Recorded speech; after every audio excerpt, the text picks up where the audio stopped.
اب جو ہے وہ وسیع حسن صاحب نے گالی دی اجمل کنتوری کو، سمجھ گئے آپ؟ تو وسیع حسن صاحب کے جتنے نیک اعمال تھے اول ہی کہاں ہیں، لیکن اگر کچھ بچ گیا تو کہاں چلا جائے گا؟ اجمل صاحب کے اکاؤنٹ میں۔ اجمل صاحب نے کہا وہ جاہل آدمی، وہ بے دین آدمی پگڑی لگا کر کے ادھر ادھر گھومتا ہے، جیسے انہوں نے کہا میرا بھی پلٹا ان کا بھی آ گیا۔ بولیے، تو اجمل صاحب نے عقل مندی کی کہ بیوقوفی کی؟ چالاک لوگ وہ ہیں جو سن کے مسکرا کے چپ رہتے ہیں۔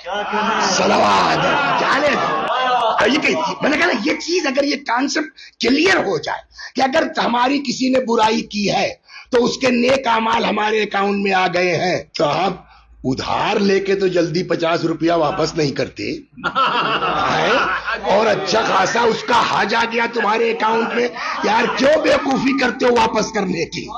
صلوات